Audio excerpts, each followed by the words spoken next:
Selamat datang di pembelajaran IPS kelas 8B SMP Negeri 12 Magelang. Assalamualaikum warahmatullahi wabarakatuh. Kami dari kelompok 7 ingin mempresentasikan mengenai sistem sewa tanah. Pepatah mengatakan, tak kenal maka tak sayang. Maka izinkan kami untuk memperkenalkan diri kami. Kelompok 7 beranggotakan 3 anggota kelompok. Yang pertama ada Muhammad Ihsan Adi Nugroho absen 14. Yang kedua Muhammad Nizar absen 16. Dan yang terakhir ada saya, Renata Rahmawati, absen 22. Berikut adalah pembahasan-pembahasan yang akan kita bahas pada presentasi sistem sewa tanah kali ini. Ada King Kong makan terasi. Jangan bengong, ayo simak presentasi kami. Let's get started. Yang pertama ada pengertian sistem sewa tanah. Apa sih sewa tanah itu? Sewa tanah adalah sistem di mana perjanjian kepada penyewa tanah dan pemilik tanah dalam jangka waktu tertentu. Sewa tanah dicetuskan saat tahun 1811 hingga 1816 saat Inggris datang ke Indonesia. Thomas Stamford Raffles adalah pencetus sewa tanah saat ia menjabat letnan gubernur dan ditugaskan menjalankan pemerintahan Indonesia. Selanjutnya ada sejarah sistem sewa tanah. Sejarahnya adalah setelah kepergian Gubernur Jenderal Daendels dari Indonesia, kemudian Jawa diduduki oleh Inggris dari tahun 1811 hingga 1816. Pada pendudukan kolonial Inggris telah meletakkan dasar-dasar ekonomi yang sangat mempengaruhi sifat dan arah kebijaksanaan pemerintah kolonial Belanda. Asas-asas pemerintah sementara Inggris ditentukan oleh Letnan Gubernur Raffles yang sangat dipengaruhi oleh pengalaman Inggris di India. Pada hakikatnya, Raffles ingin menciptakan suatu sistem ekonomi di Jawa yang bebas dengan segala unsur paksaan yang dahulu melekat pada sistem penyerahan paksa dan pekerjaan rodi yang dijalankan oleh VOC.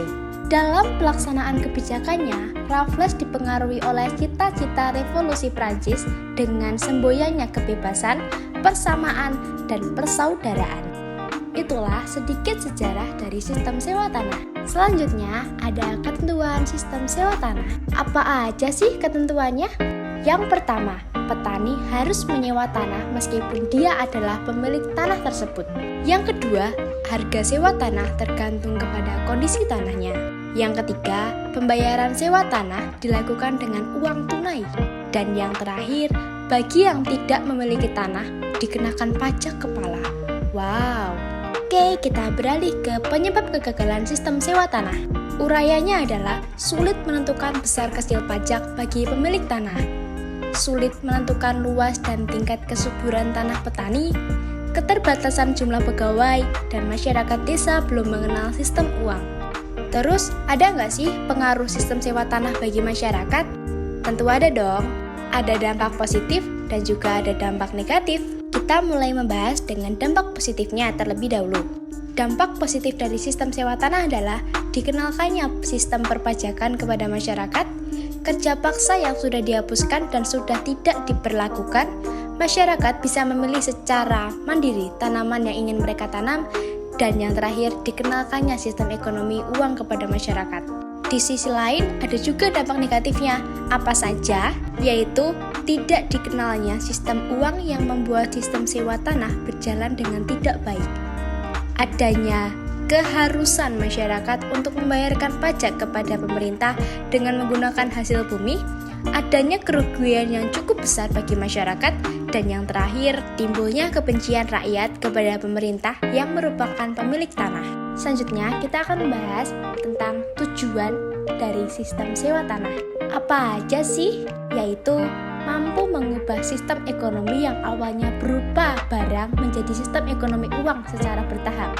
Lalu, pemerintah kolonial akan mendapatkan pemasukan negara secara tetap, petani mendapatkan kepastian hukum atas tanah yang dimilikinya, pemerintah kolonial akan mendapat pemasukan negara secara tetap, dan yang terakhir, petani diperbolehkan menanam dan menjual secara bebas hasil panennya.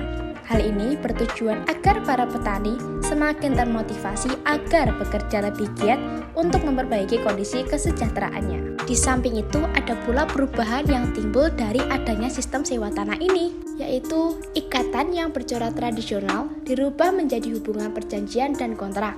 Selanjutnya, unsur paksaan diganti dengan unsur kebebasan dan sukarela, dan yang terakhir, ikatan adat istiadat yang sudah berjalan turun-temurun menjadi semakin longgar karena pengaruh budaya barat. Dan juga saya mempunyai pendapat tentang sistem sewa tanah. Dari pengertian yang ada, kita dapat menyimpulkan bahwa sistem ini menimbulkan kebencian rakyat pemilik tanah, timbulnya kerugian yang cukup besar bagi pribumi, menumpahnya kekecewaan para sultan, bupati, dan bangsawan akibat pengambilan pajak secara langsung pada distrik-distrik dan desa-desa. Sistem yang dijalankan Raffles sangat merugikan Indonesia karena Raffles menyewa tanah dengan harga yang sangat rendah dan memaksakan agar semua petani harus mau menyewakan tanah mereka. Jika menolak, akan dihukum berat. Mungkin itu sedikit pendapat dari saya. Jika ada kesalahan, mohon dimaafkan. Mungkin kalian juga memiliki pendapat yang lain. Nah, di slide ini kalian bisa memiliki gambaran tentang sistem sewa tanah pada zaman dulu, dan gambar sistem sewa tanah tadi merupakan penutup presentasi dari kami. Dan inilah halaman terakhir yang dimana kami mohon maaf jika ada kekurangan dan kelebihan di sini. Saya akhiri. Wassalamualaikum warahmatullahi wabarakatuh. Ayo ting ting makan kepiting. Thank you for everything.